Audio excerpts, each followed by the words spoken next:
강희반은 유리창 너머로 펼쳐진 서울의 풍경을 바라보았습니다. 가끔은 이런 생각이 듭니다. 자신이 과연 이곳에 속해 있는지. 카자흐스탄에서 태어나 자란 고려인 4세인 강희반에게 한국은 늘 동경의 대상이었죠. 할아버지 강진수가 들려주던 고향 이야기는 마치 동화처럼 그의 가슴에 새겨져 있었습니다.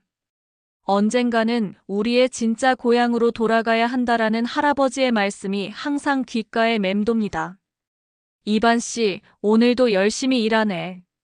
공장장의 목소리에 강희반은 생각에서 깨어났어요. 한국에 온 지 이제 1년이 조금 넘었습니다. 취업 비자를 받는 과정은 쉽지 않았고 지금도 공장에서의 생활은 고되기만 합니다. 하지만 강희반은 묵묵히 자신의 일을 해냈습니다. 그의 한국어 실력은 다른 외국인 노동자들보다 뛰어났죠. 할아버지가 가르쳐준 한국어를 평생 잊지 않고 연습했기 때문입니다. 오늘 일 끝나면 잠깐 시간 있으세요? 동료 김 씨가 다가와 물었습니다. 강희반은 고개를 끄덕였죠. 퇴근 후 김 씨는 구인 광고가 붙은 게시판을 가리켰습니다. 이반 씨, 여기 한번 봐요. 재벌 그룹 회장님 운전기사 구한대. 월급이 지금보다 3배는 될 거예요. 강희반은 광고를 자세히 읽어보았어요. 이성민 회장의 전속 운전기사. 조건은 까다로웠지만 유창한 한국어 실력과 성실함이라면 도전해볼 만했습니다. 한국에서 안정적인 삶을 살기 위해선 이런 기회를 놓칠 수 없었죠. 며칠 후 강희반은 정장을 차려입고 면접장에 들어섰습니다. 대기실에는 이미 많은 지원자들이 앉아 있었어요. 강희반 씨? 비서가 이름을 부르자 강희반은 깊게 숨을 들이마셨습니다. 면접실에 들어서자 나이 지긋한 남성이 앉아 있었죠. 이성민 회장의 비서실장이었습니다. 고려인이시군요. 한국어가 상당히 유창하신데요. 비서실장의 말에 강희반은 겸손하게 고개를 숙였어요. 할아버지께서 항상 한국어를 가르쳐 주셨습니다. 고향을 잊지 말라고 하셨거든요. 면접은 예상보다 순조롭게 진행되었습니다. 일주일 후 강희반은 합격 통보를 받았어요. 이제 그는 이성민 회장의 전속 운전기사가 되었습니다. 새로운 시작이었죠. 하지만 그는 알지 못했습니다. 이 일자리가 단순한 직업이 아니라 그의 뿌리를 찾아가는 여정의 시작이 될 것이라는 사실을요. 이성민 회장의 자택은 강남의 조용한 주택가의 자리에 있었습니다. 강희반은 첫 출근 날 긴장된 마음으로 운전석에 앉았습니다. 검은색 정장에 넥타이까지 단정하게 매고 새 운전 장갑까지 끼었죠. 그의 임무는 단순했습니다. 회장을 안전하게 목적지까지 모시고 가능한 한 존재감 없이 일하는 것. 이성민 회장은 80살의 고령이었지만 여전히 회사의 주요 결정에 관여하는 인물이었습니다. 오늘부터 일하게 될 강희반입니다. 잘 부탁드립니다. 강희반이 인사를 건넸지만 이성민 회장은 고개만 가볍게 끄덕였습니다. 첫 만남부터 냉랭한 분위기였습니다. 강희반은 마음속으로 다짐했습니다. 그저 일을 잘하는 것에만 집중하자. 공장보다는 훨씬 나은 환경이니 감사하게 생각하자. 운전석과 뒷좌석 사이에는 보이지 않는 벽이 있는 듯 했어요. 이성민 회장은 대부분의 시간을 서류를 보거나 전화 통화를 하며 보냈습니다. 강희반에게 직접 말을 거는 경우는 거의 없었죠. 오늘은 강남의 본사로 가보세. 간혹 목적지를 말할 때도 짧고 명료했습니다. 강희반은 그런 회장의 성격을 존중하며 필요 이상의 대화는 나누지 않았습니다. 그렇게 며칠이 지났을까요? 강희반은 이상한 점을 느꼈습니다. 가끔 백미러로 회장을 바라볼 때면 회장이 자신을 유심히 관찰하는 듯한 시선을 느꼈던 것입니다. 무언가 마음에 들지 않는 점이 있는 걸까? 강희반은 더욱 조심스럽게 행동했습니다. 하지만 회장의 표정은 읽기 어려웠습니다. 운전 솜씨가 꽤 좋군. 어느 날 회장이 갑자기 말을 건넸습니다. 강희반은 약간 놀랐지만 침착하게 대답했습니다. 감사합니다. 최대한 안전하게 모시겠습니다. 이성민 회장은 잠시 침묵했다가 물었어요. 카자흐스탄에서는 어떻게 지냈나? 강희반은 고려인으로서의 삶에 대해 간략히 설명했습니다. 할아버지 댁에 강제 이주된 이야기, 그곳에서의 어려운 생활, 그리고 한국에 오기까지의 과정까지. 이성민 회장은 대답 없이 듣기만 했습니다. 하지만 그의 눈빛에서 연민의 감정이 느껴졌습니다. 고려인들이 많은 고초를 겪었지. 우리 역사의 슬픈 페이지지. 그날 이후로 두 사람 사이의 긴장감은 조금 누그러들었습니다. 강희반은 여전히 자신의 자리를 지켰지만 가끔은 회장이 건네는 질문에 조심스레 대답하기도 했습니다. 그러나 그는 아직도 이방인이라는 느낌을 지울 수 없었습니다. 한국에서 일하고 한국어를 유창하게 구사하면서도 그는 여전히 온전히 받아들여지지 않는 존재였습니다. 강희반이 운전을 하는 동안 이성민 회장은 때때로 그의 말투나 행동에서 묘한 친숙함을 느꼈습니다. 그것이 무엇인지 명확히 알 수는 없었지만 어딘가 가슴 깊은 곳을 건드리는 무언가가 있었습니다. 하지만 이성민 회장은 그런 감정을 깊이 탐구하지 않았습니다. 그저 나이 들어 감상적이 된 것이라 생각했을 뿐이었죠. 강희반의 일상은 어느 정도 안정을 찾아갔습니다. 아침 6시에 일어나 7시까지 회장의 자택에 도착하는 생활이 습관이 되었습니다. 그는 차량 상태를 꼼꼼히 확인하고 내부를 깨끗이 청소한 뒤 회장을 기다렸습니다. 이성민 회장은 언제나 정확히 8시에 나타났고 그때부터 강희반의 진짜 업무가 시작되었습니다. 오늘은 분당 연구소로 가보세. 이성민 회장의 지시는 간결했습니다. 강희반은 그저 고개를 끄덕이고 묵묵히 운전대를 잡았죠. 두 사람 사이에는 여전히 거리감이 있었지만 이상하게도 익숙한 침묵이었습니다. 이성민 회장은 종종 창밖을 바라보며 깊은 생각에 잠기곤 했어요. 그럴 때면 강희반은 라디오 볼륨을 더 낮추고 최대한 조용히 운전에만 집중했습니다. 한국에 친척이 있나? 어느 날 이성민 회장이 갑자기 물었습니다. 강희반은 고개를 저었습니다. 없습니다. 할아버지께서 누나가 한국에 있다고 하셨는데 연락처도 모르고 지금은 살아계신지도 모르겠습니다. 이성민 회장은 더 이상 질문하지 않았지만 그의 눈에 잠시 슬픔이 스쳐 지나가는 것을 강희반은 백미러로 발견했습니다. 강희반은 주머니 속 지갑에 넣어둔 낡은 흑백 사진을 생각했습니다. 할아버지 강진수와 그의 누나가 함께 찍은 유일한 사진이었죠. 할아버지는 그 사진을 평생 소중히 간직했고 돌아가시기 전 강희반에게 맡겼습니다. 꼭 내 누나를 찾아주렴. 우리는 어릴 때 생이별했단다. 할아버지의 마지막 부탁이었습니다. 강희반은 그 약속을 지키기 위해 한국에 왔지만 막상 어디서부터 시작해야 할지 몰랐습니다. 공장 일을 할 때보다는 확실히 나아진 환경이었습니다. 안정적인 수입, 깨끗한 숙소, 존중받는 대우. 그럼에도 강희반은 여전히 한국에서 뿌리 없는 존재처럼 느껴졌습니다.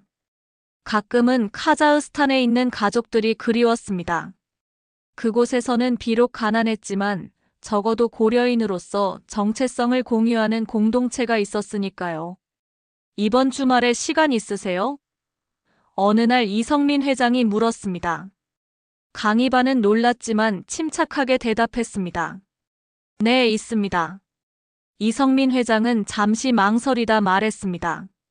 내 별장에 가려고 하는데 운전해 줄 수 있겠나? 물론 추가 수당은 지급하겠네. 강희반은 흔쾌히 수락했습니다. 사실 그는 주말에도 특별한 계획이 없었습니다. 주말, 강희반은 회장을 모시고 강원도로 향했습니다. 도시를 벗어나 산길로 접어들면서 차 안의 분위기도 조금씩 편안해졌습니다. 이성민 회장은 평소보다 많은 이야기를 했습니다. 젊은 시절 사업을 시작한 이야기, 어려움을 극복한 과정, 그리고 가끔은 그의 어머니에 대한 추억까지. 강희반은 처음으로 이성민 회장의 인간적인 면을 보게 되었습니다. 어머니는 항상 잊지 말아야 한다고 하셨지. 이성민 회장이 불현듯 말했습니다. 무엇을요? 강희반이 물었지만 이성민 회장은 대답 대신 창밖을 바라보았습니다. 그의 눈에는 말로 표현할 수 없는 깊은 감정이 담겨 있었습니다. 강희반은 더 이상 질문하지 않았지만 이상하게도 그 순간 두 사람 사이에 무언가 연결된 듯한 느낌이 들었습니다. 그날 이후 강희반과 이성민 회장의 관계는 미묘하게 변화했습니다. 여전히 고용주와 직원이라는 선은 분명했지만 그 사이에 어떤 공감대가 형성된 듯 했습니다. 이성민 회장은 가끔 강희반에게 개인적인 질문을 던지기도 했고 강희반 역시 조금씩 자신의 이야기를 나누기 시작했습니다. 그러던 어느 날 예상치 못한 사건이 두 사람의 관계를 완전히 바꿔놓았습니다. 비가 내리는 오후였습니다. 강희반은 이성민 회장을 본사 회의실에서 자택으로 모시고 가는 중이었습니다. 회장은 평소보다 피곤해 보였고 눈을 감은 채 뒷좌석에 기대어 있었죠. 회장의 자택에 도착한 후 강희반은 우산을 펼쳐 회장을 모셨습니다. 그때였어요. 지갑을 꺼내려던 강희반의 손에서 낡은 흑백 사진이 미끄러져 떨어졌습니다. 죄송합니다. 강희반이 급히 사진을 줍는 순간 이성민 회장의 시선이 그 사진에 고정되었습니다. 회장의 얼굴이 갑자기 창백해졌고 그의 손이 떨리기 시작했습니다. 그 사진. 이성민 회장의 목소리가 떨렸습니다.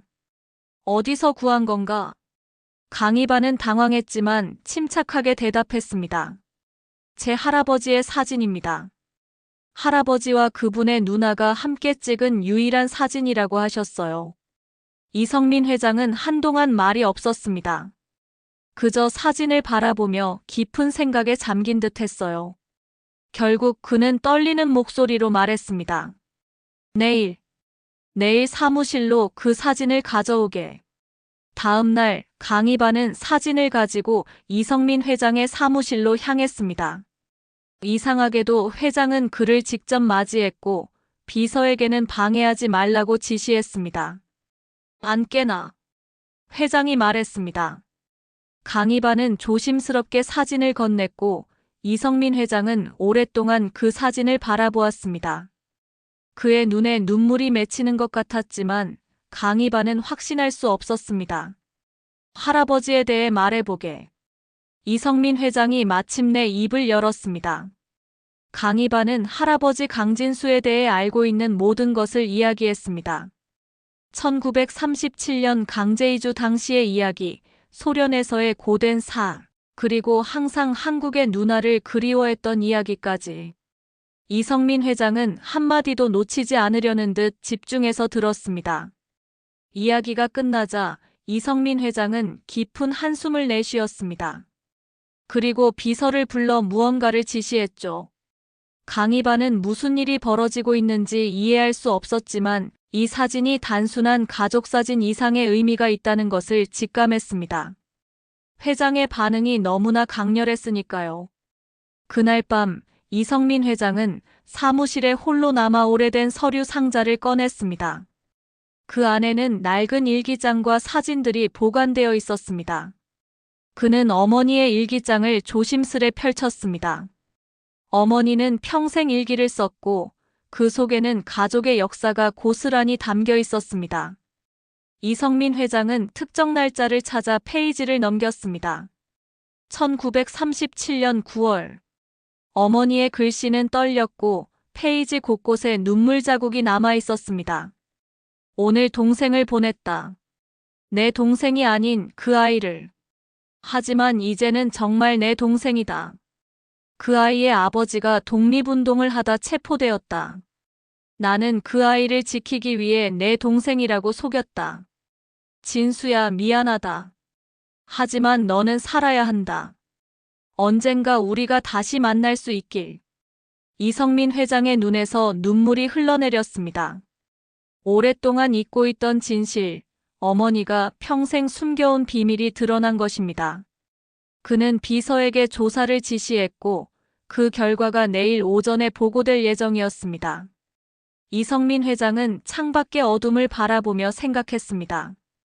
어머니, 왜 그때 말씀해주지 않으셨나요?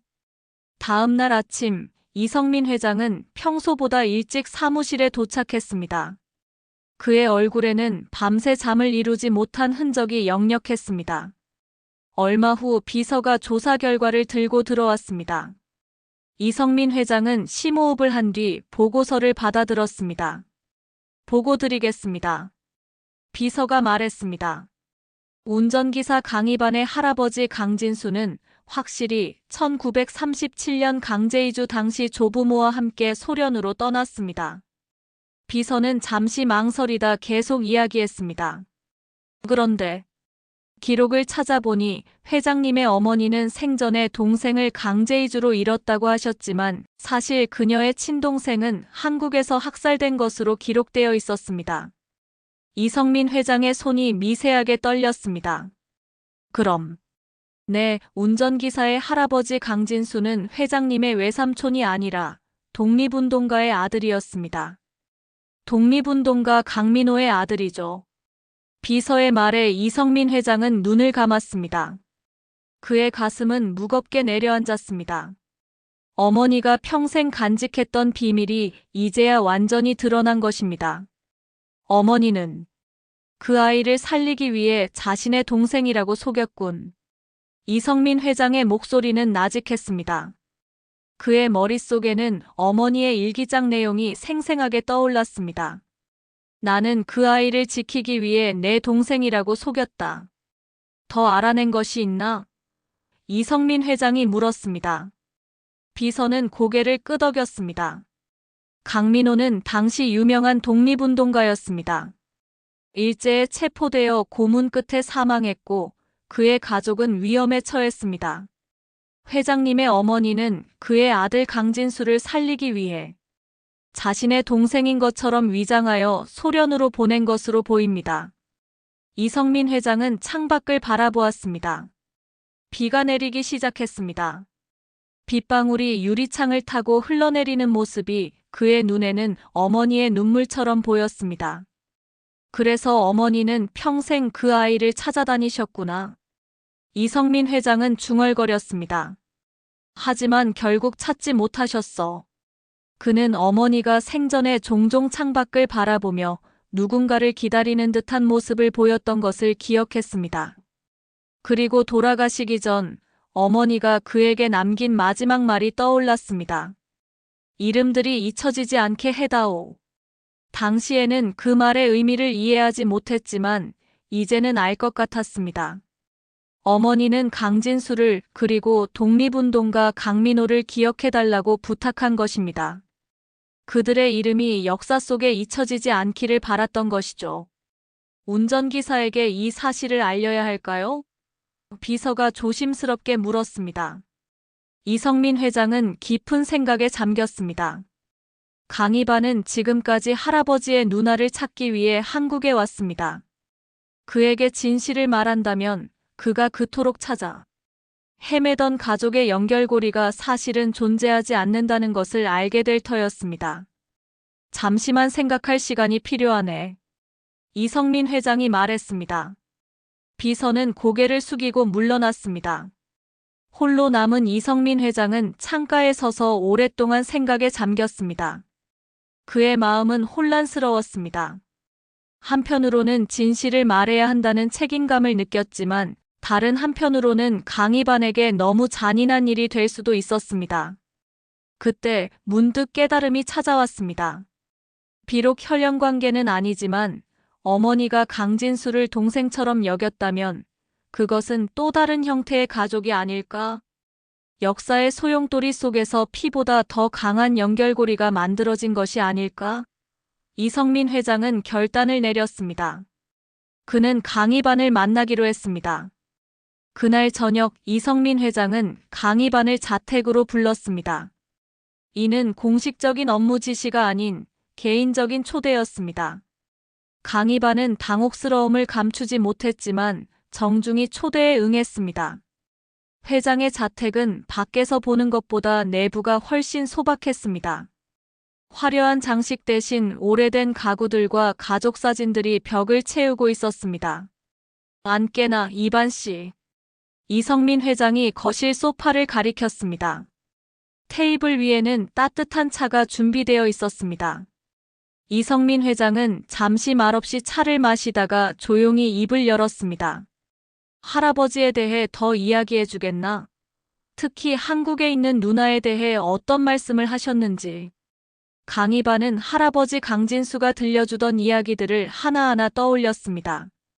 할아버지는 항상 누나와 함께 놀던 기억을 말씀하셨어요. 누나가 자신을 얼마나 아끼고 보살펴 주었는지, 그리고 헤어질 때 누나가 얼마나 울었는지. 강희반의 목소리가 살짝 떨렸습니다. 할아버지는 평생 누나를 찾고 싶어 하셨습니다. 돌아가시기 전에도 누나를 꼭 다시 만나야 한다고 말씀하셨죠. 이성민 회장의 눈에 깊은 감정이 스쳐 지나갔습니다. 그는 천천히 일어나 책장에서 낡은 앨범 하나를 꺼냈습니다. 이건 내 어머니의 앨범이네. 그가 앨범을 펼치자 오래된 흑백 사진들이 나왔습니다. 그중 한 장을 가리키며 이성민 회장이 말했습니다. 이분이 내 어머니야. 이름은 김순자였지. 강희반은 사진 속 젊은 여성을 유심히 바라보았습니다.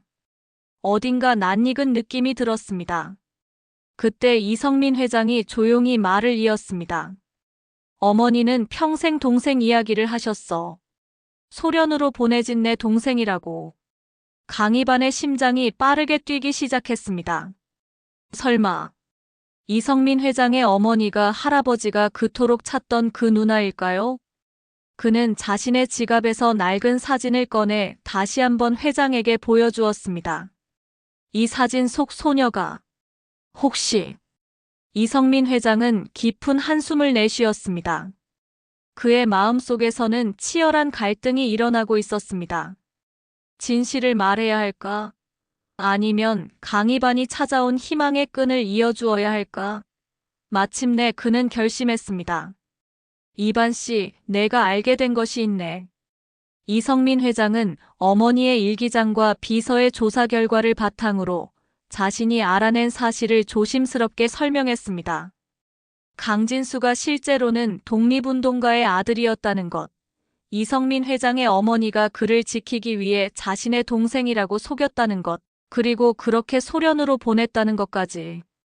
그러나 이성민 회장은 마지막 순간에 말을 바꾸었습니다. 그래서 비록 혈연관계는 아니지만 어머니는 평생 강진수를 진짜 동생처럼 여기셨네. 그분에게는 진수가 진짜 동생이었어. 이성민 회장의 목소리가 떨렸습니다. 어머니는 평생 강진수를 찾으려 하셨지만 결국 찾지 못하셨어. 강희반의 얼굴에서 색이 빠져나갔습니다. 그가 알고 있던 가족의 역사가 완전히 뒤바뀐 것입니다. 그는 한동안 말을 잇지 못했습니다. 이성민 회장은 그의 반응을 조용히 지켜보았습니다. 마침내 강희반이 떨리는 목소리로 말했습니다. 그럼 우리는 실제 가족이 아니라는 말씀이신가요? 이성민 회장은 조용히 고개를 저었습니다. 아니, 우리는 가족이네. 피보다 더 강한 연결로 맺어진 가족이지. 그의 눈에 눈물이 고였습니다. 역사가 우리를 갈라놓았지만 또다시 만나게 했어. 이건 단순한 우연이 아니라고 생각하네. 강희반은 가슴속에서 복잡한 감정이 일어나는 것을 느꼈습니다. 평생 믿어왔던 가족의 역사가 사실은 다른 이야기였다니.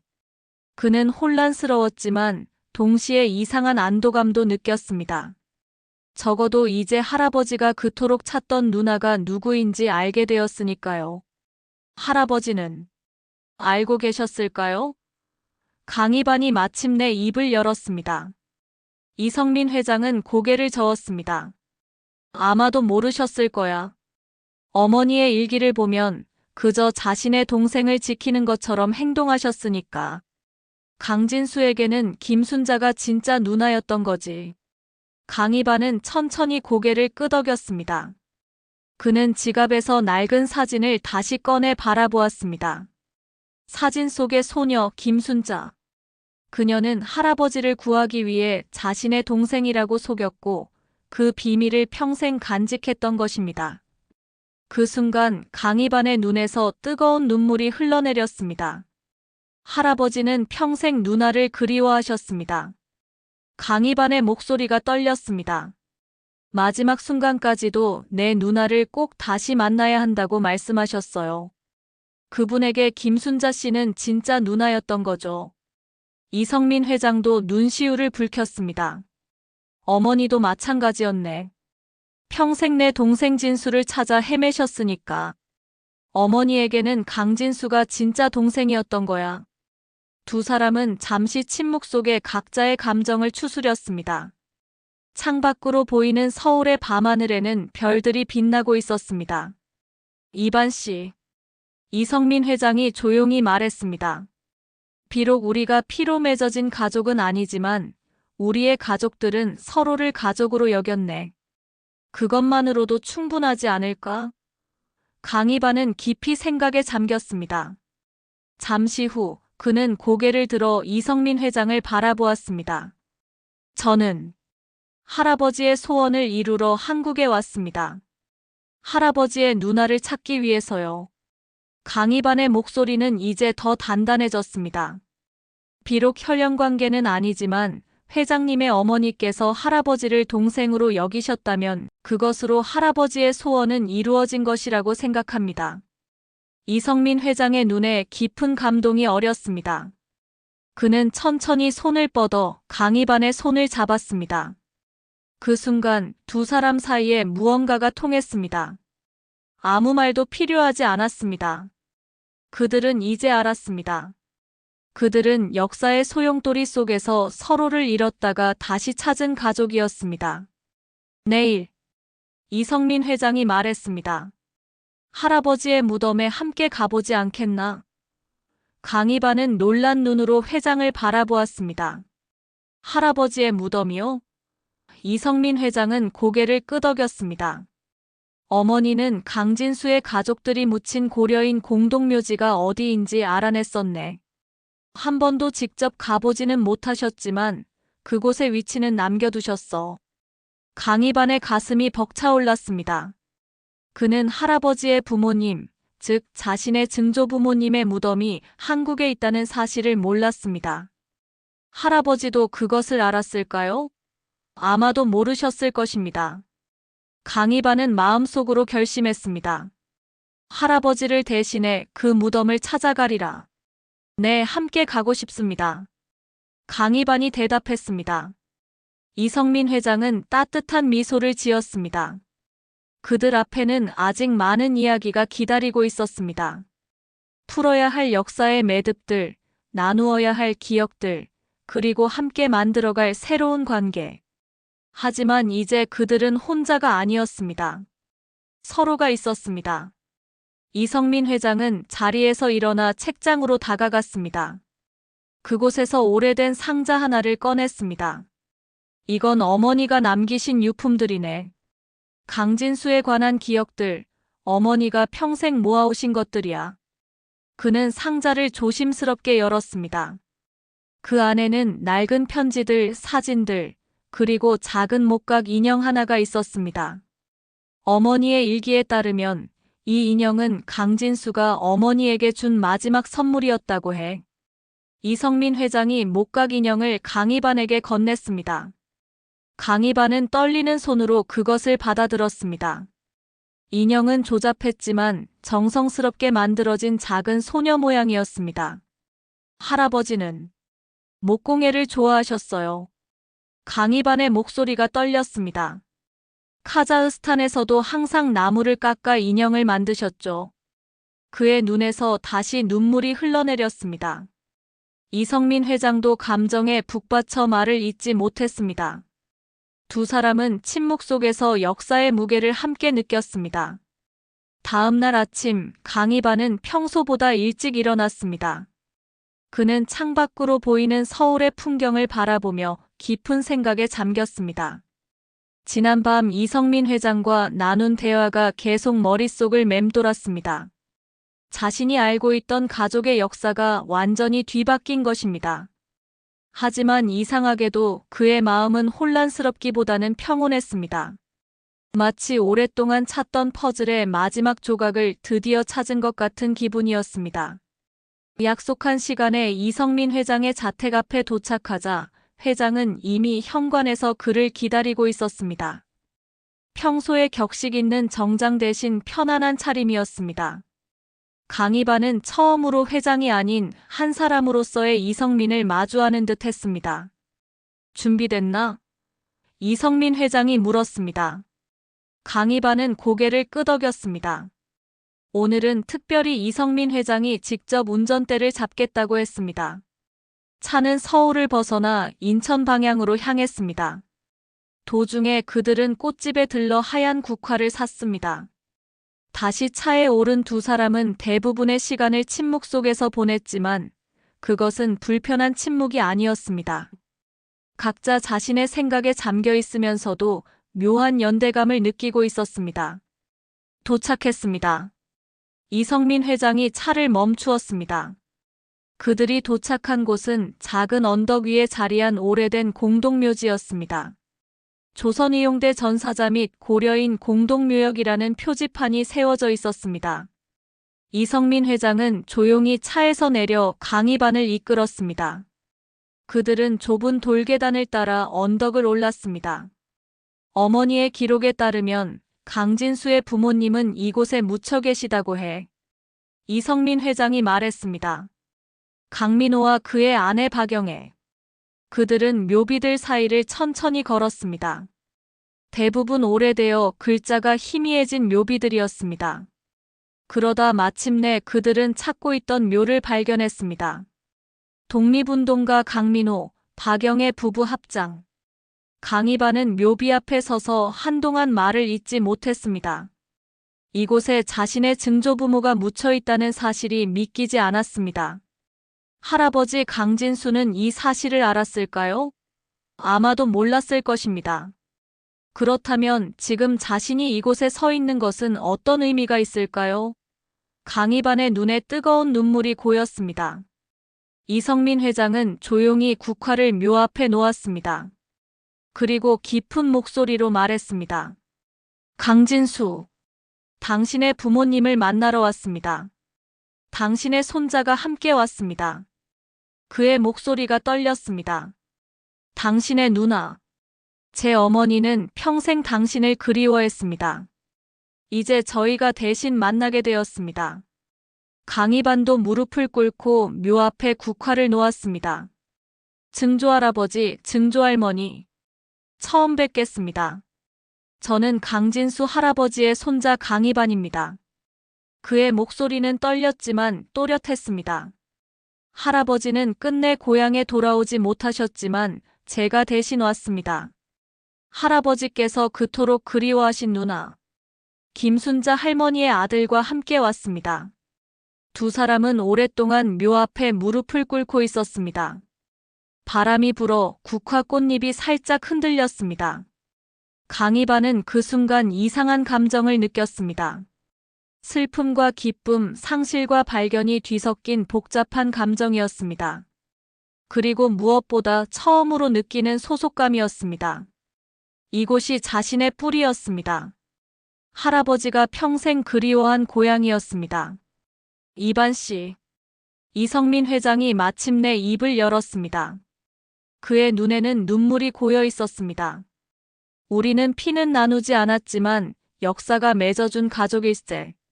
내게는 자식이 없네. 내가 우리 가족이 되었으면 좋겠어. 강희반은 놀라움을 감추지 못했습니다. 이성민 회장의 진심 어린 제안에 그는 잠시 말을 잃었습니다. 그러나 곧 따뜻한 미소가 그의 얼굴에 번졌습니다. 그는 고개를 끄덕였습니다. 말이 필요하지 않았습니다. 두 사람의 눈빛 속에는 이미 모든 대답이 담겨 있었습니다. 그들이 묘지를 떠날 때 햇살이 구름 사이로 비쳐들었습니다.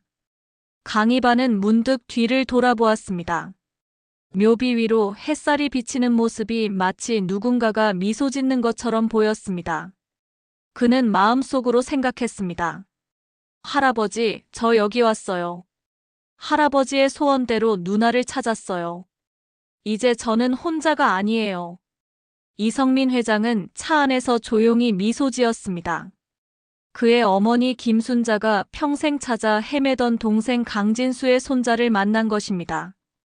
피로 맺어진 가족은 아니었지만 그들은 역사의 아픔을 함께 간직한 진정한 가족이 되었습니다. 이성민 회장은 마음속으로 어머니에게 말했습니다. 어머니, 이제 더 이상 찾지 않으셔도 됩니다. 우리가 서로를 찾았으니까요.